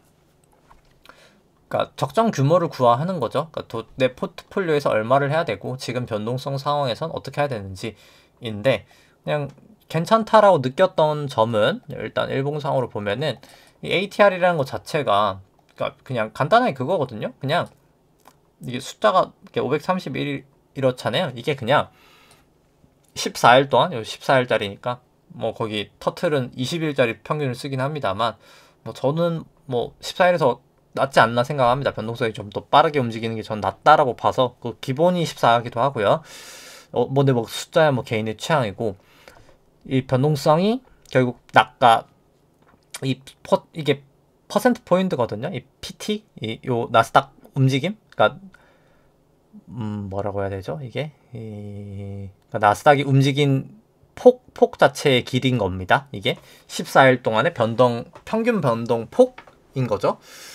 근데 이게 변동폭이 높으면 보시면은 거의 저점인 경우가 많잖아요. 그래서 이게 저는 이 시스템 자체가 이 변동폭이 커질수록 내가 가지고 있는 숏 포지션이 줄어들게 이제 프로그래밍을 한 거죠. 프로그래밍을 할보다 그냥 그렇게 엑셀 데이터를 짠 거죠. 제가 뭐 프로그래밍 할 수 있는 실력은 없고 컴공도 잘 1년 다니긴 했는데 전과를 하기 위해서 갔던 거라 아무튼 이제 그렇게 해서 이제 그거는 이제 뭐 나중에 기회가 되면 좀 올려드리도록 하겠습니다. 이제 하는 방식은 아무튼 ATR이라는 지표도 한번 공부해 보시면 좋은 지표더라. 근데 트레이딩을 하는 사람 입장에서는 근데 뭐 주식만 하시면은 뭐 솔직히 그렇게 큰 의미는 없다라고 보고요. 아무튼 그렇고 그 다음에 이제 비트코인 좀 살펴보면은 그래서 비트코인도 좀 달라질 수 있지 않을까 한번 생각을 해보면 뭐 비트코인 같은 게 오랜만에 뭐 장기 쪽으로 한번 생각을 해보면 결국 비트코인은 저는 그냥 이제 일단 여기 1, 2, 3, 4, 5는 쳤다라고 보거든요. 5파 5점은 쳤는데 결국 지금 내려가는 포동이 어떠냐라고 생각했을 때 여기도 좀 애매한 부분이 있다면 이제 저는 이게 1, 2, 3 이어서 이게 4고 이게 5야라고 했는데 그냥 4가 요 모양으로 지금 가고 있다 이렇게 봅니다. 4가 요 모양으로 가고 있다. 그 다음에 이제 5로 빠질 수도 있겠다라는 생각도 들고 아니면 경우에 따라서 그냥 이게 1, 2, 3, 4, 5여서 그냥 여기도 똑같이 올라가는 파동일 수도 있겠다. 근데 뭐 제가 솔직히 비트코인은 투자는 하진 않아서 아주 정확하게 보지는 않긴 하지만 뭐 어찌됐든 간에 단기 반등 이후에 여기도 결국은 좀 빠질 것 같다가 일단 지금은 생각인데 뭐 솔직히 비트코인 너무 좋아 보여서 오르신다라고 생각하면 저는 그냥 여기 고점이 뚫릴 때 오히려 사는 게 더 안전하지 않을까라는 생각입니다. 왜냐면 그래야 결국 상승 파동의 시작이긴 한 거니까요. 결국 그래서 뭐 지금은 굳이 그렇게 좋아 보진 않는다. 그리고 일단 여기는 좀 쐐기 모양을 지금 가고 있는 것 같다. 일단 뭐 그렇게 생각해서 뭐 굳이 아직까지는 코인은 손이 가진 않는 모양새다 라고 생각을 하고요. 코스피 안에 있는 뭐 내재 변동성 같은 경우에는 일단 구름대에서 버티고 있습니다. 그래서 뭐 방향성 자체는 조금 애매하다. 전선 기준선 내려왔는데 여기를 내려가야 뭐 조금 더 안심할 수 있지 않을까. 그래서 지금은 아직은 조금 애매한 상황이다 보시면 될 것 같고 빅스 같은 경우는 오히려 구름대를 아예 깨버리면서 반등 자체가 확실히 강했구나 뭐 생각을 할 수 있을 것 같습니다. 필라델피아도 뭐 이미 뭐 반등을 꽤 많이 했죠. 그래서 B 정도는 만들 수 있을 것 같다. 결국 여기가 이제 저점이었고 사실상 그냥 A, B, C 정도지 않을까. 그 다음 B, C 정도 나오지 않을까. 뭐 그렇게 생각을 하고요. 뭐 아니면 이제 뭐 진짜 하락으로 만약에 본다고 치면 S&P도 그렇지만 뭐 가능성은 놔둘 수 있다 생각을 하는데 이게 그냥 1, 2, 3, 4, 5로 1이고 이게 2고 3이고 4고 뭐 5의 가능성도 뭐 아예 배제는 할 수 없습니다. 근데 그냥 간단하게 이렇게 애매할 때는 심플하게 왜냐 항상 답을 100% 정확하게 알 수는 없으니까요. 정확하게 알 때도 있지만 지금까지 내려왔을 땐 요 반등 전까지는 그냥 잘 먹었었죠. 완벽하게. 그래서 그때까지는 문제가 없었지만 이렇게 애매할 때는 그냥 구름대 깨지면 매도를 하자. 이제 그렇게 그러니까 숏을 때릴 때는 그냥 깔끔하게 구름대를 완전하게 이탈하면 그때 숏을 하면 된다. 뭐 이렇게 생각을 합니다. 뭐 굳이 이제 불확실성에 이제 지금은 베팅할 필요는 없다 생각을 하고 뭐 니케이도 언제든 비파 반등은 있을 수 있겠다. 근데 어차피 결국은 빠진다. 어차피 결국은 더 떨어진다. 뭐 생각을 하고요. 유로스톡스도 비반등이 여기도 뭐 강하게 나타나고 있는데 어디까지 갈지는 모르겠습니다만 뭐 결국엔 빠진다. 뭐 결국엔 뭐 이렇게 갔다가 이렇게 빠지든 아니 그냥 이렇게 갔다가 빠지든 어차피 뭐 장기 추세는 빠지는데 뭐 단기는 조금 더 조정 보일 수 있다. 그러니까 하락 추세의 조정은 상승이니까요. 근데 기간 자체가 지금 너무 빠른 정도여서 조금 더 기간은 조금 저는 조정 기간은 더 같지 않을까 생각을 합니다. 뭐 항생도 마찬가지죠. 기준선을 좀 넘지는 못했지만 일단 뭐 이렇게 가서 이렇게 가든 뭐 이렇게 갔다가 이렇게 가든 어차피 조금 반등 이후에 조정을 보일 것 같다. 뭐 상해 종합도 마찬가지고요. 달러 인덱스 같은 경우에는 하락 좀 하다가 아직까지는 좀 지지를 보이고 있어서 결국 기준선을 깨냐 마냐 일단 1차적으로 그렇게 보여지고요. 달러 원 같은 경우는 기준선도 일단 깼고 이렇게 되면 이제 구름대를 넘냐 마냐 인 것 같습니다. 이제 구름대 밑으로 깨냐 마냐인 것 같고요. WTI 같은 경우도 다시 좀 반등하고 있지만 일단 전선 기준선은 다 깨졌고요. 뭐 여기도 일단 뭐 추세를 더 봐야 되긴 하겠지만 저는 뭐 중기적으로는 사실 더 갈 수 있다 봅니다. 근데 일단 뭐 단기적인 추세는 조금 더 지켜봐야 될 것 같긴 하고요. 금 같은 경우에는 뭐 솔직히 저는 실질금리 튀면 어차피 여긴 중기적으로 빠진다, 아니 올라간다라고 봅니다. 그래서 실질금리가 올라갈 때 좋은 뭐 손해보험이나 은행주, 뭐 정유주 이렇게 뭐 다 매수를 지금 해놓은 상황이고요. 뭐 철군도 당연히 마찬가지고 그렇게 포진을 해놨고 주식 쪽 세팅은 국내 10년 금리도 뭐 아직까지는 뭐 크게 변동 없이 그냥 고점 수준에서 놀고 있다 보여지고요. 근데 결국은 더 간다고 봅니다. 뭐 조정을 받다 갔다 가든 그냥 쭉쭉 가든 더 간다라고 보고요. 미국채 10년물 같은 경우에도 뭐 아직까지는 계속 잘 반등하고 있습니다. 근데 뭐 여기도 조정을 언제든 보였다 갈 수 있겠지만 뭐 결과론적으로는 뭐 지금 금리는 너무 낮다 생각은 들고요. 실질금리 너무 낮은 레벨이라. 그 다음에 이제 개별 종목인 종목들, 여기 있는 종목들 쭈루룩 다 살펴보면은 뭐 보유하고 있는 거는 뭐 키스코홀딩스, 현대해상, 우리금융지주, GS 이렇게 4개만 보유하고 있고요. 일단 뭐 키스코홀딩스부터 살펴보면은 뭐 이렇게 하락을 하고 드디어 이제 구름대를 넘어간 상황이고, 뭐 전에도 얘기 드렸었지만 이렇게 올라갔다가 한번 뭐 여기를 테스트를 해주든 뭐 기준선을 테스트 해주든 한번 빠졌다 가는 게 이제 정석입니다. 그냥 이렇게 쭉쭉 가진 않거든요. 쭉쭉 가면은 안 팔잖아요, 사람들이. 그러니까 절대 이제 주포라고 하죠. 주포분들이 그냥 이렇게 올리지 않아요, 웬만해서는. 뭐 급할 때는 그렇게 할 때도 있는데 뭐 그런 경우가 잘 없습니다. 그래서 보통 컷평이라고 하죠. 이제 컷평이라고 하는 게 이렇게 조정을 좀 보이고 이렇게 올라가야 사람들이 당연히 매도를 많이 하겠죠. 그래서 뭐 심리적인 이유로 이제 보통 그런 방식이 많이 나오고, 뭐 제가 봐도 뭐 이렇게 나왔다가 좀 조정 보이고 가는 게 맞지 않을까. 더 그냥 바로 갈 수도 있긴 하겠습니다만 일단 각도 자체가 이렇게 급하게 올라가는 건 사실 그렇게 좋지 않다. 솔직히 뭐 오래 못 가거든요, 급하게 올라가면. 그래서 저는 뭐 사실 이렇게 조정 보였다 가는 게 뭐 제가 오늘도 매수를 하긴 했지만 그게 더 사실 더 좋다라고 봅니다, 개인적으로. 어차피 단기적인 뭐 이렇게 몇 프로 올라가는 게 중요한 게 아니니까요. 제가 뭐 주식을 데이 트레이딩을 하지 않기 때문에 그렇게 생각을 하고, 뭐 그럼에도 불구하고 일단 저항선 기준선 다 넘어서고 구름대 넘어서고 9일 26일 평균스팬 다 호전됐기 때문에 추세는 좋아졌다. 52동 평균선 이제 상회 하기도 하고 좋아졌다 생각은 들고요.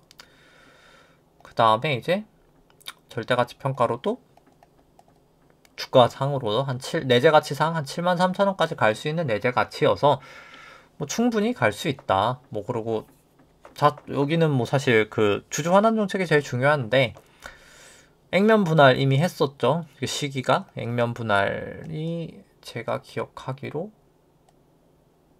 너무 오래돼가지고 액분 기타가 저기 있네요. 이제 액면 분할이 여기서 이제 액면 분할했었고요. 2018년 5배로 나눴었나 이제. 그래서 액면 분할했었고, 그 다음에 뭐 자사주 매입 여기서 했었고, 그 다음에 이제 자회사 한국철강 지분, 신금순 여사 지분 거 매수한 게 있었고, 그 다음에 이제 자사주 소각 최근에 또 했었죠.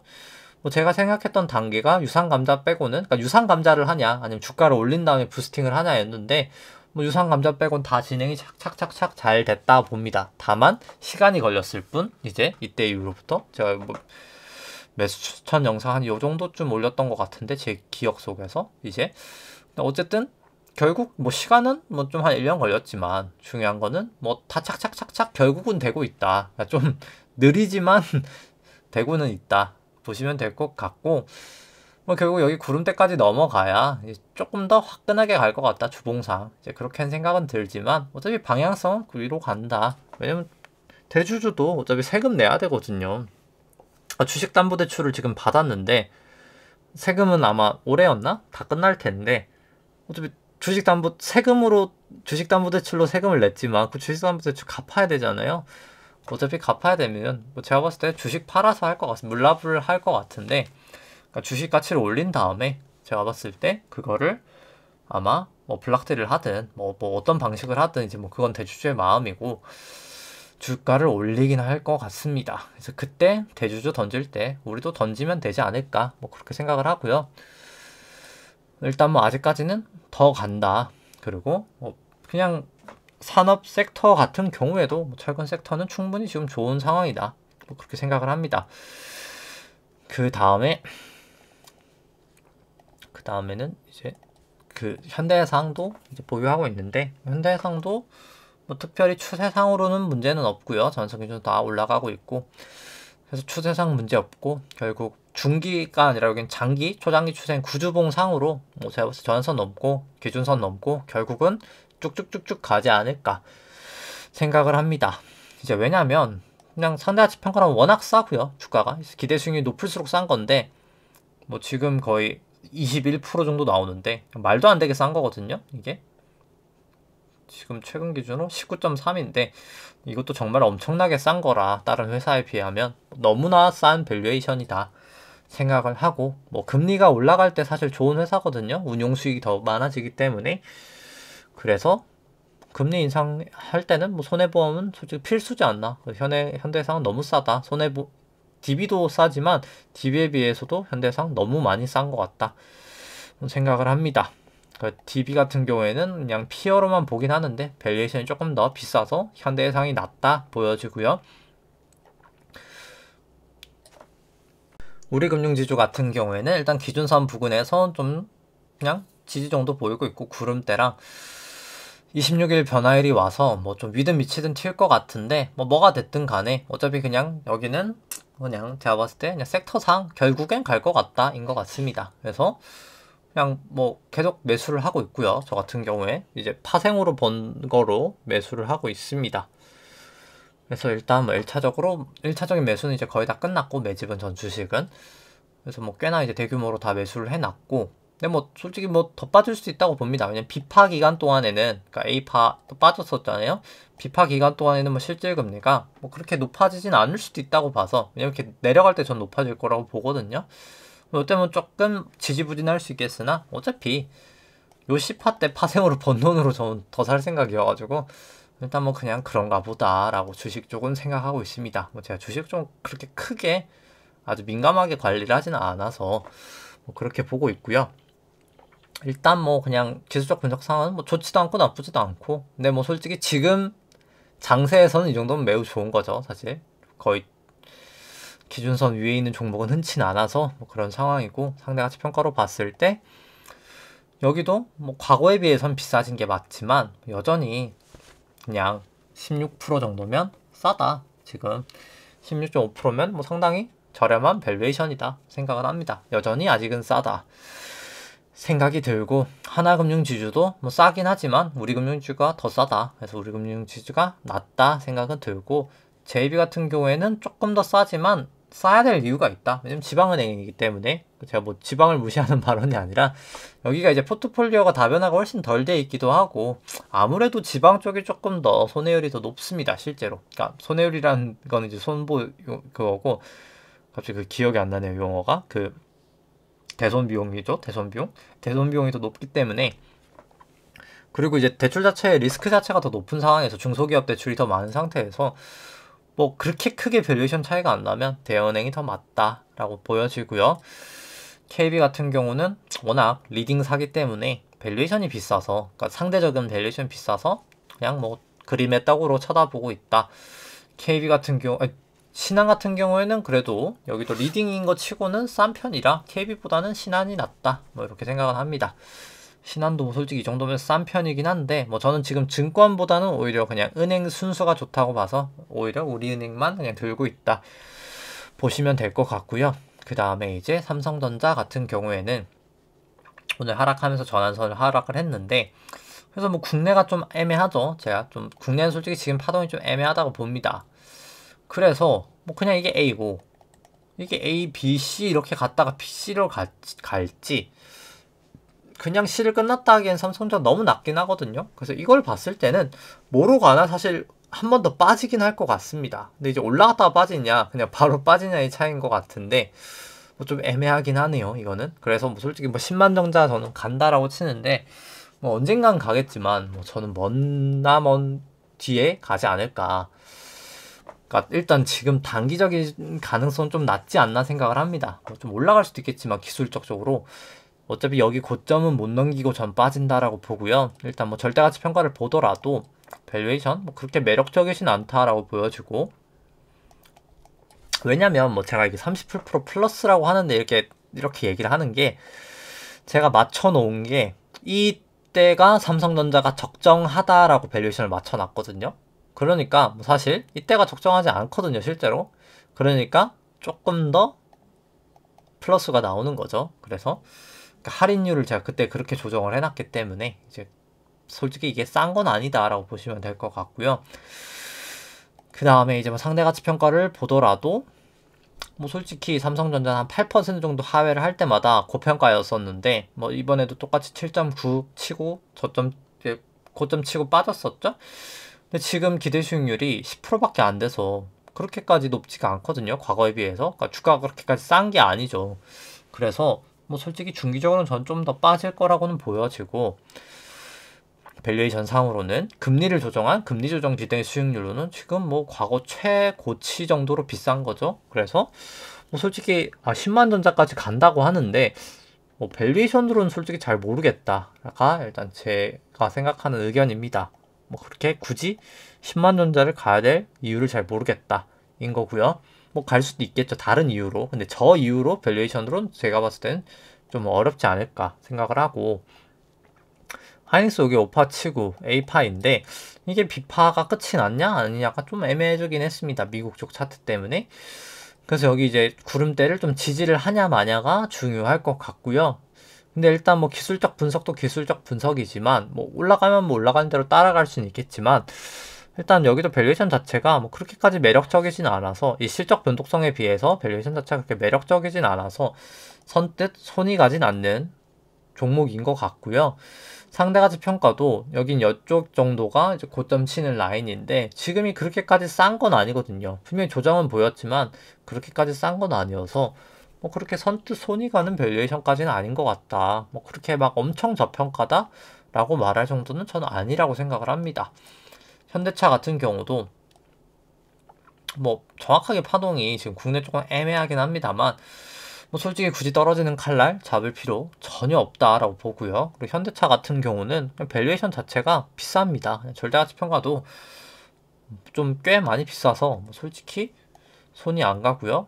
현대차 그냥 상대가치 평가로도 뭐 과거보단 싸진 건 맞지만 뭐 엄청 싼가에 대해서는 여전히 물음표고, 금리 조정하면 여전히 비싸다고 봐서 뭐 굳이 정말 딱 굳이라는 표현이 맞는 것 같고요. LG화학 같은 경우도 뭐 반등은 성공하고 있지만, 그래서 뭐 기술적 반등 같은 경우는 뭐 현대차도 그렇고 LG차도 그렇고 뭐 언제든 반등은 가능하다고 봅니다, 기술적 반등은. 근데 그 이후에 그렇게까지 크게 상승하기는 좀 어렵지 않을까 생각을 하고, 여기도 뭐 상대가치 절대가치 평가로는 그렇게 밸류에이션 메리트가 있어 보이진 않고, 상대가치 평가로도 뭐 여기는 좀 상대가치 평가는 좀 싸지긴 했네요. 솔직히 싸지긴 했는데, 일단 뭐 절대가치 평가 그렇게 매력적이지 않아서 뭐 그렇게까지 뭐 사고 싶지는 않은 것 같다 인 것 같습니다. 그 다음에 뭐 롯데케미칼 같은 경우 여전히 아직 구름대는 넘지 못하고 있어서 뭐 굳이 손이 안 가고요. 여기도 절대가치 평가로 본다 하더라도 여기는 그때 그래도 좀 밸류에이션 매력은 있다, 사실 절대가치 평가로는 생각이 되고요. 그 다음 뭐 상대가치 평가로도 뭐 밸류에이션 매력은 있다. 근데 이제 기술적 분석상 굳이 좀 솔직히 진입하기엔 조금 애매하다, 뭐 그 정도라고 보시면 될 것 같고요. 효성화학 같은 경우도 일단 아직 빠지고 있는데 저는 여긴 조금 빠질 가능성이 좀 더 높지 않나 싶긴 한데, 개인적으로 일단 뭐 구름대를 넘기 전까지는 뭐 굳이 들어갈 필요 없다. 기준선 역전됐고 26일도 역전이 된 상황에서 굳이 신규 진입을 할 필요는 없다 생각은 들고요. 근데 다만 뭐 절대가치 평가로는 여전히 큰 폭으로 저평가는 되어 있다라고 보여지고요. 상대가치 평가로도 뭐 솔직히 이 정도면 저는 싼 편이다 라고는 생각을 합니다. 근데 다만 일단 기술적 분석상 아직 좀 진입각은 아닌 것 같다 이고요. GS도 뭐 똑같이 여기서 이제 반등하고, 제가 여기 한 요 정도까지는 테스트 할 거라고 생각은 했고요.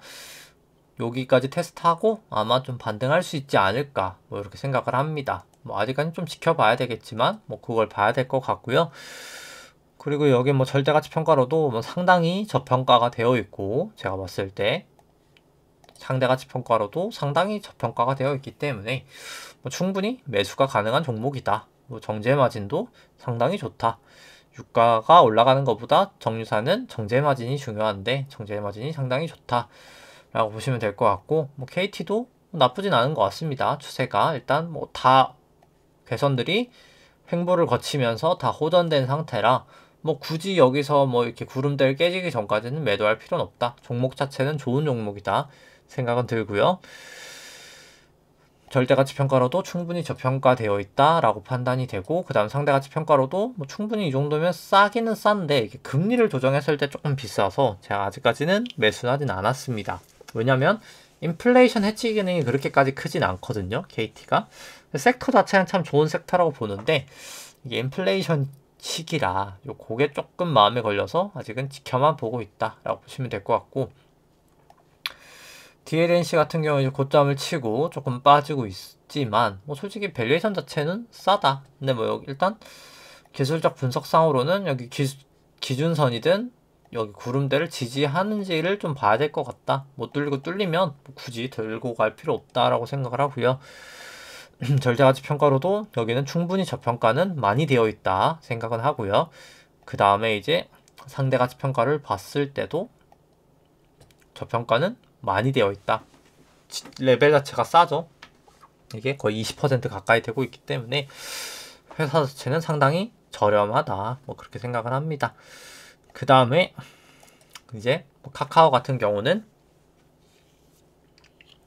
드디어 뭐 구름대를 넘었었는데 일단 뭐 다시 이제 구름대 안으로 들어오냐 마냐의 이제 싸움인 것 같고요. 뭐 결국 여기도 단기 반등 이후에 좀 더 빠질 가능성이 좀 높지 않을까 싶기는 합니다.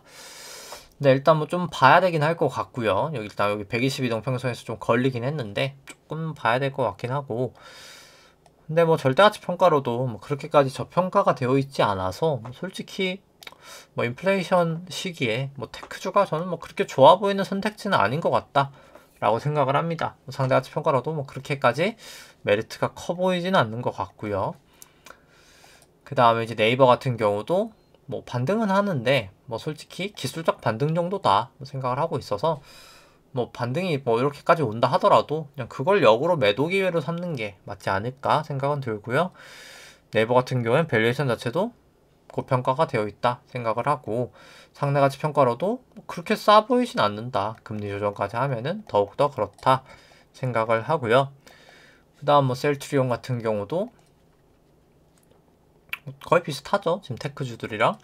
뭐 구름대를 이제 넘냐 마냐의 싸움이고, 뭐 넘는다 하더라도 뭐 저는 굳이 그렇게까지 뭐 메리트가 있어 보이진 않는다. 뭐 어차피 기술적 반등할 때 그냥 오히려 이때 적극적으로 매도를 하는 게 맞지 않을까 생각은 하고, 절대가치 평가로도 매우 고평가가 되어 있다 생각을 합니다.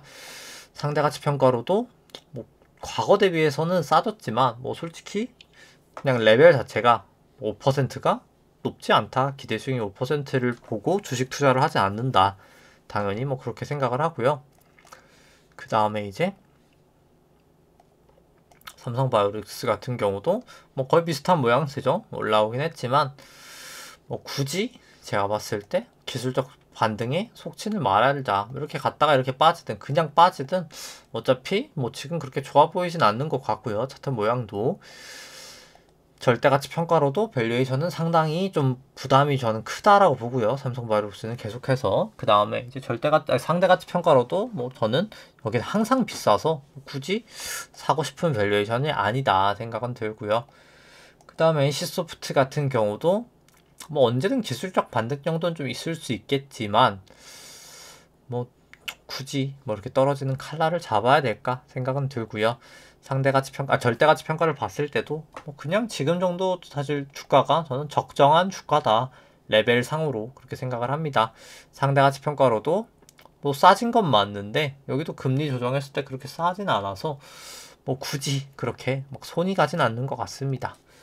그 다음에 이제 이제 뭐 포스코 홀딩스로 이름이 바뀌었죠. 이제 지주가 돼서 이제 그랬는데 뭐 여기도 그냥 지지부진한 모습이어서 일단 뭐 구름대를 하회하면 즉각 매도를 해야 될 것 같은 차트인데 일단 뭐 좀 지켜봐야 되지 않을까. 구름대를 올라서 쭉쭉 반등할지 아니면 구름대 밑으로 하회할지를 좀 봐야 된다 생각을 하고요. 절대가치 평가로는 뭐 저평가는 충분히 되어 있다 생각은 들고, 상대가치 평가로도 저평가는 되어 있다. 충분히 포스코는 뭐 그렇게 생각을 합니다. 그 다음에 이제 LG전자 살펴보면은, LG전자 보시면은 뭐 아직 추세가 좋지 않죠. 아직 뭐 다 역전되어 있어서 뭐 굳이 지금 미리 들어갈 필요는 없다 생각을 하고, 상대가치 평가로는 절대가치 평가로는 저평가는 그래도 충분히 되어 있다 생각은 들고요. 그 다음에 상대가치 평가로도 충분히 저평가는 되어 있다. 사실 주가 레벨 자체는 좀 싼 편이다 생각은 들고, 그 다음에 이제 CJ제일제당 같은 경우도 뭐 추세가 여기는 좋진 않습니다. 뭐 기준선 구름대 밑에고 26일 평행스팬도 역전되어 있어서 뭐 추세는 좋아 보이지 않고, 다만 뭐 절대가치 평가로도 저평가되어 있고 상대가치 평가로도 저평가는 되어 있어서 밸류에이션은 싸나 좀 약간 추세가 좋지는 않다 보여지고요. 그 다음에 이제 한국기업평가 살펴보면은, 한국기업평가 같은 경우도 뭐 반등을 하긴 했습니다. 반등을 하긴 했는데 이게 기술적 반등일 가능성이 좀 더 높아 보인다 생각은 하고요. 뭐 절대가치 평가로도 뭐 밸류에이션은 아직까지는 살짝이나마 고평가되어 있고, 상대가치 평가로도 그냥 상대가치 평가로는 뭐 저평가가 맞는데 금리를 조정했을 땐 그렇게 싸 보이지 않는다 생각은 들고요. 키움 같은 경우도 뭐 싸긴 싼데 일단 뭐 증시가 그렇게 좋진 않아서 중기적으로는 좀 더 빠질 수 있다라고 봅니다. 좀 지켜봐야 될 것 같고요. 한국 금융지주도 싸기는 싼 거는 맞다라고 봅니다. 사실 밸류 자체는 싸다라고 보고요. 그 다음에 이제 뭐 차트 살펴보면 뭐 키움증권 같은 경우도 뭐 구름대는 넘어 있어서 언제든 기술적 반등 더 할 수 있지만 좀 중기적으로는 빠질 것 같다. 한국 금융 지주도 뭐 똑같은 모양새다. 이제 구름대 여기서 넘을 수는 있겠지만 넘었다가 더 빠질 가능성이 결국은 높을 것 같다인 것 같습니다. 근데 일단 뭐 밸류에이션은 둘 다 키움이나 한국금융지주나 뭐 싸긴 싸고요. 뭐 길게 봐서는 올라갈 수 있는 회사라고 봅니다. 애플 같은 경우도 뭐 결국 이게 A, B, C로 끝이 나고 A, B, C로 뭐 B 정도 반등이지 않을까 생각을 하고, B 반등 이후에 뭐 이런 식으로 갔다가 C로 빠질 때 아마 숏 포지션을 취해야 되지 않을까 생각을 하고요. 뭐 테슬라 같은 경우도 그냥 이게 A고 B고 C가 1, 2, 3, 4, 5 나와서 C 나오고 B의 반등이다 라고 봅니다. 근데 B가 조금 기간은 더 길지 않을까 뭐 그렇게 생각을 하고요. 그 다음에 이제 아마존 같은 경우도 저점을 깼지만 이제 여기가 오히려, 근데 여기는 뭐 애매하긴 하네요. 요쪽이긴 한데 뭐 아마도 그냥 A, B, C지 않을까. 근데 이 반등 이후에 뭐 결국 한 요 정도 반등 이후에 저는 중기적으로는 더 빠진다. 그래서 매도 기회로 삼자라고 생각이 되고요. 뭐 게임스탑도 마찬가지입니다. 뭐 기술적 반등 이후에 좀 지지부진하다가 결국에는 하락 추세로 가지 않을까. 뭐 그렇게 생각을 합니다.